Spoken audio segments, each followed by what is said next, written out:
Barry Somerers. Top 100. Barry Somerers. Top 100. He's got a voice that's really the bomb. He'll make a choice that'll aggravate Tom. I hate to spoil it, but when all's said and done, Merchant of Venus gonna be number one. Barry Somerers. Top 100. Until next time, from all the gang at the Dice Tower, have fun gaming. Hey! How'd you get here? Hi, I'm Eric Summerer. This is the booth. This is where at least my half of the Dice Tower gets recorded every week. And it's time to begin. I know you don't see me in video very often. I'm trying to change that, but... Well, anyway, this is the beginning of the Top 100. Thanks to your donations in our Kickstarter campaign, well, you pretty much forced me to do it. It's gonna happen, though. I tried a couple of times to get started with my Top 100. I watched the way Tom did his. I made out note cards for some of my games, and then I think I lost the note cards or they fell over or something. I don't know what happened, but now it's done. On the plane to Origins, this past June, I had a stack of Post-it notes. I looked like I was insane. I'm sitting there with the tray table and laying things out and stacking things on my knees as I'm cramped in coach. But I've got it. This is it, the Top 100, my Top 100 games, and over the next several weeks we will be breaking them down. I will get to all of them. Excited? I am. To the Game Cave! Oh, ow. Knee. Alright, so here we are. A couple of notes before we get started. This list was compiled, as I said, on the plane on the way to Origins, June 2013. So anything that released at Origins that I've played since then isn't on the list. It would just, well, I'd have to start over if I tried to incorporate all those, and we don't want that, do we? So we're going to move forward as of June 2013. Here goes my Top 100. So what do we need? I guess all we need is a cute kid to announce the numbers, right? Number 100, Roll Through the Ages. Let's start the list with number 100, and that is Roll Through the Ages. There's something comforting about a mechanism that you can explain to other people that they already know the general flow of the game, and that Yahtzee mechanism that everybody knows. You roll your dice, keep what you want, roll the rest, do it one more time, and you're stuck with what you've got. It works, and then Roll Through the Ages builds from there and turns it into a civilization building game.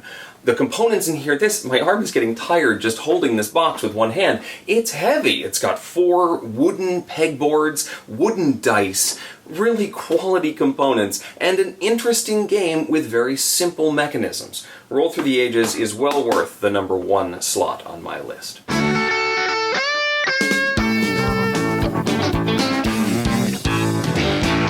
Number 99, Silversgorg. Number 99 is a game I don't actually own. It's called Silberzwerg, or Silver Dwarves.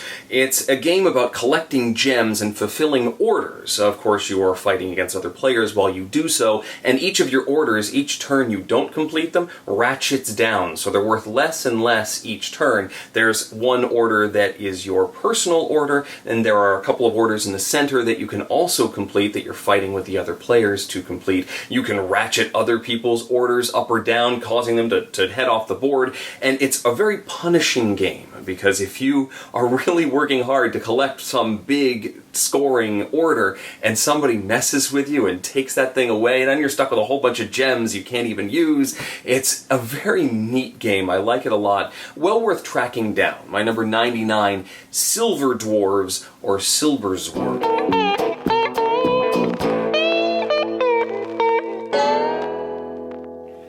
Number 98, Streetcar.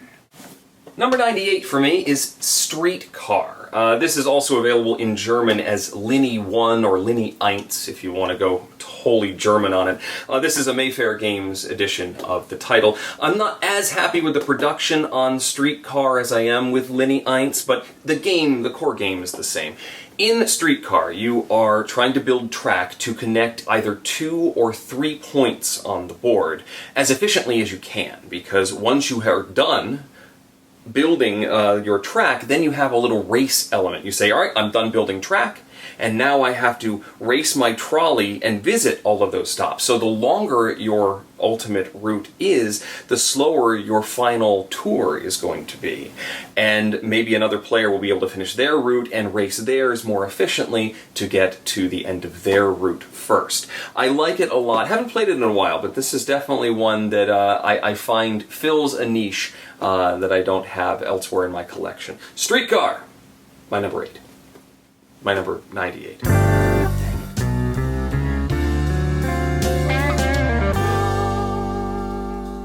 Number 97, Summoner Wars. There you go.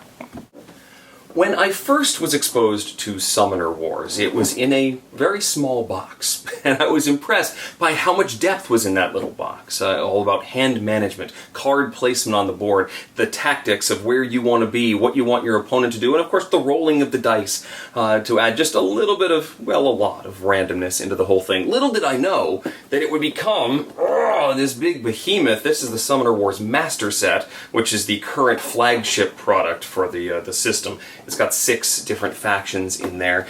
And now, there's 16 different factions. There's expansions for those factions. There's second summoners for those factions. Summoner Wars is a really neat game. I don't get to play it as often because it is a 2-player, there's a 4-player variant, but mostly it's a 2-player game. So it doesn't hit the table as much for me, although now that there is an iOS app, I do get to play it more often.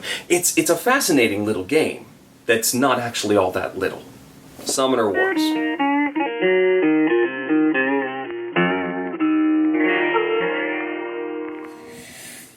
Number 96, Mage Knight the board game. Number 96 is Mage Knight, the board game. I'm definitely a Vlaada Chvátil fan at this point. You'll see a lot of his designs show up on the list later on. What I like about Mage Knight is it's got some very unique mechanisms. It is a pretty combat-heavy game, but the combat is all deterministic, which some people don't like, but I kind of like the puzzly nature of this game, where you can move your guys in and see what type of opponent you're dealing with, and figure out how to defeat them. It has a very interesting hand management mechanism where you can spend a bunch of cards to do stuff, but the faster you work through your deck, the more quickly the end of the day or the end of the night is going to happen, pushing the other mechanisms of the game forward, perhaps before you're ready for them to do so. I really enjoy the mana system, which dice you're able to roll. There's a lot of neat stuff going in here. Deck building, all sorts of cool stuff. Well worth checking out if you haven't yet played Mage Knight.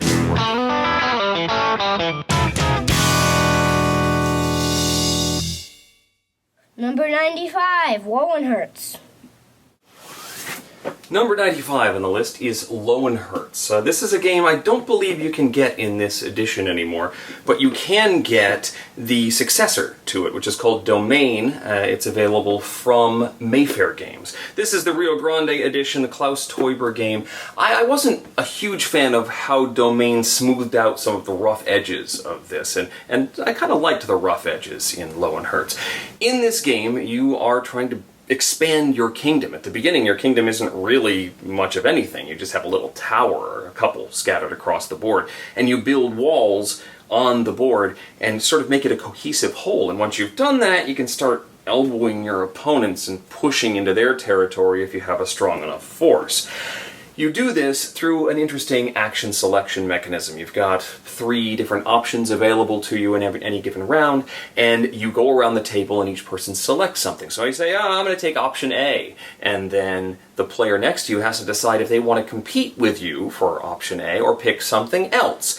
And then the players who are competing for a particular action have to pay each other. I'll pay you 8 gold if you let me do this action, and maybe you can split the action, maybe you can come to an agreement, maybe you can't, and then nobody gets anything. So there's a lot of negotiation in Lowenherz. I like the placement on the board a little bit more than negotiation, but there are some really nasty things that can happen. There's a lot of interesting player interaction in Lowenherz. My number 95.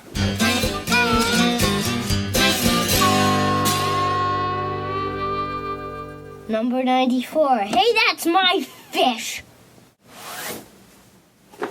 Hey, That's My Fish is number 94. This is a terrific family game. You've got a bunch of little penguins, and there's a bunch of hexagonal tiles that represent fish on the ice floes, and you are trying to move them around. And each turn you can move one of your penguins. You can move it as far as you want in one direction, and you pick up the tile that you were standing on. So you're trying to get to the lucrative tiles, the ones that have 2 or 3 fish on them, but you are also trying to block off sections of the board. As the ice floes are removed, whole chunks of the board start to separate. And if you're the only penguin on a particular chunk and you can trace a path to all of the tiles, they're all yours.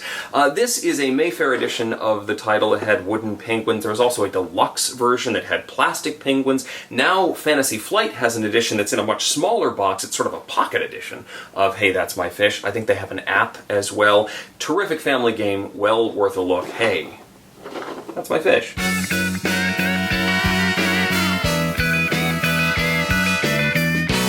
Number 93. Fearsome Floors. Number 93 is Fearsome Floors, or in German, Finsterflure, or something like that. This is a Freedom and Freeze game about running from a monster, and you're sliding on blood pools and hiding behind columns as the monster moves ever closer, trying to steer the monster toward your opponents. If played very quickly, played as a very light game, it's a ton of fun. You can kind of overthink this a little bit, but as long as you're playing like move, gotta move, you can really keep that pace going. It's got just a whole lot of flavor. I mean, you've got this whole bag of different teams of characters, and they all represent sort of pop culture icons. You've got the Greasers, you've got the Scooby Gang, you've got the Addams Family. They are a lot of fun. You can sort of role play your different teams. It comes with a buildable monster. It's got a bunch of little pieces. You can pick your arms and legs and body and head and mix and match and make your own monster to be as scary as you want. But I actually painted, I have to show these off, because I painted some little figurines for our copy of Fearsome Floors, and the autofocus isn't going to work for... Oh, there we go. Hello. Hello. There's one. And then we've got Mr. Mummy here.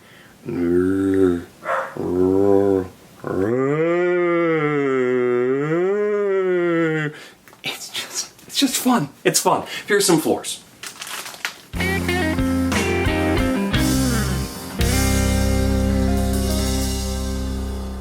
Number 92. Kingdom Builder. Number 92. Kingdom Builder. A Donald X. Vaccarino design, available from Queen Games. I think they're on their 2nd expansion now. I like the simplicity of Kingdom Builder. You got a hex grid, and you are given one card that says this is where you need to place your houses this turn, but where you end up placing those is kind of interesting. You want to keep your options open, and if you're able to hem yourself in a little bit, you may have more options later on to jump around the board. Each time you play, you're given a certain number of scoring cards that will determine how you earn points in the game, and that really affects how the game is going to be played that particular time, because you may want to focus on water spaces, or you may want to focus on putting all of your houses in one line. You may want to focus on spreading out as much as possible. And that combination of those multiple scoring cards is a very interesting part of this game. I also like that this is a game that I could introduce to lighter gamers. It's not all that deep. It's easy to explain, but there's enough meat here that's going to keep me interested. I like it. The Spiel des Jahres jury apparently agrees with me. Kingdom Builder, my number 92.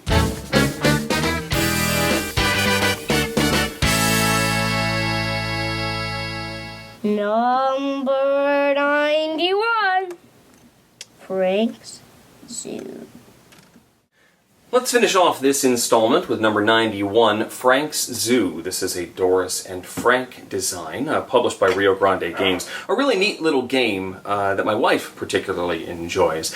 You have a bunch of animal cards. You're trying to get rid of them, and each animal can sort of be beaten farther up the food chain or hierarchy by certain other animal cards. So if you've got a card on the table, you can either play more of that particular animal, or you can play the same number of a card that beats them in the hierarchy, and trying to work your way through that tree or circle of life to try and get rid of your cards is the key to the game. Now, that's the way the first round works. After that, you split up into partners, teams, and the scoring rules change a little bit. You've got, all of a sudden, you have to have a hedgehog, or you don't score any points for the round. You need to have lions. You have to have at least 2 lions in order to make them score. Stuff like that. You also score as a partnership in subsequent rounds. And if you have an odd number of players, well, you have one player who's playing solo, and that's an interesting challenge as well. Frank's Zoo is a really interesting, different, unique game, and well worth a look. My number 91, Frank's Zoo.